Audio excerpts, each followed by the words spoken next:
As we close out Human Trafficking Awareness Month, it is critical to center the people most impacted by the systems we claim are meant to protect them.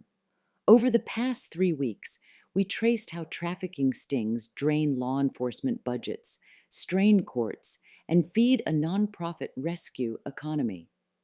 This week, we arrive at the heart of the issue, the human cost.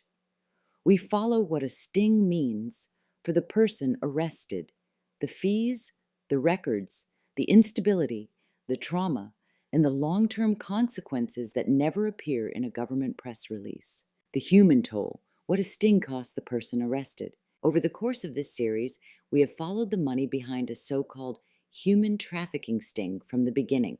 In week 1, we outlined the law enforcement costs, the overtime, surveillance, task forces, and public relations budgets that initiate the operation. In week 2, we examined the criminal justice costs, the prosecutors, courts, probation departments, and diversion programs that inherit the bill. In week 3, we exposed the nonprofit rescue economy, the institutions that profit from carceral solutions, often without providing real care. Now, in the final and most important part of the series, we turn to what a sting costs the person arrested and the people who love them.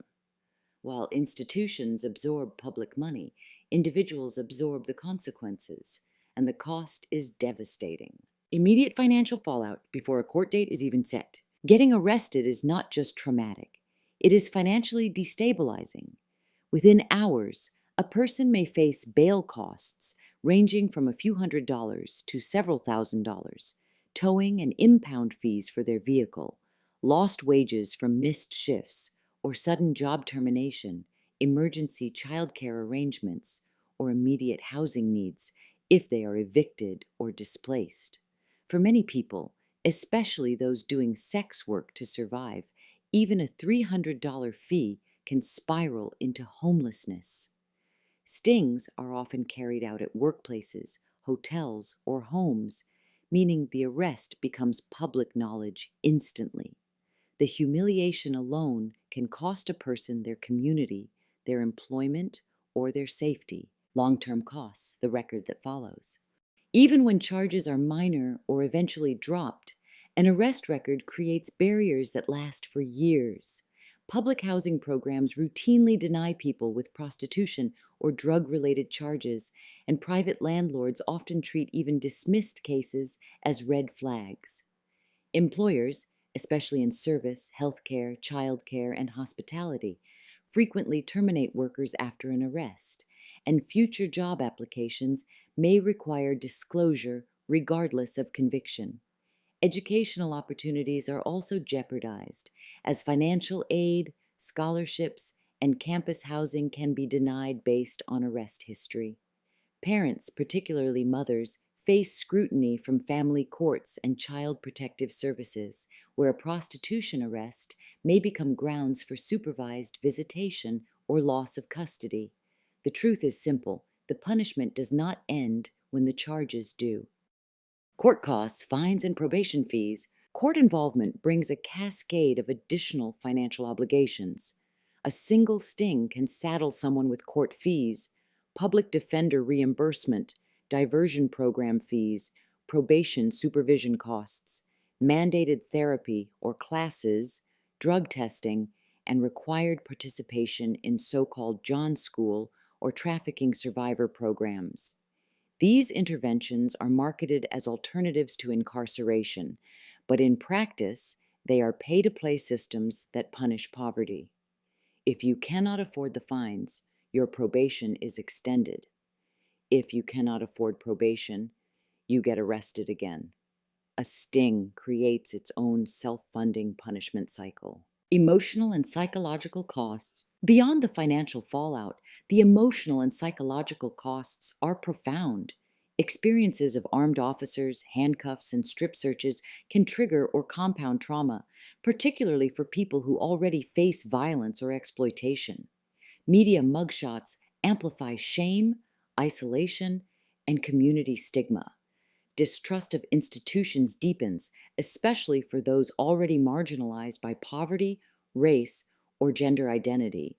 For survivors of violence, including trafficking survivors, a police raid does not feel like rescue, it feels like betrayal. The family ripple effect. The harm radiates far beyond the individual. Children experience the sudden loss of a caregiver, instability in schooling and housing, and the trauma of seeing a parent arrested. Partners lose shared income, take on legal obligations, and often face social isolation. Aging parents may shoulder the burden of bail, legal support, and emotional stress. One arrest can push an entire household into generational poverty, a cost never reflected in police budgets. The opportunity cost nobody calculates? The opportunity cost is staggering.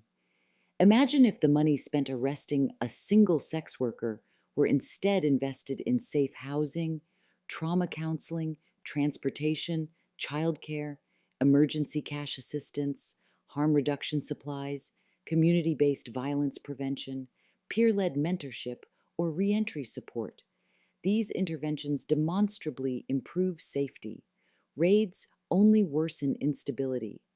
Yet cities continue choosing the expensive, ineffective option. People pay the price, not the system.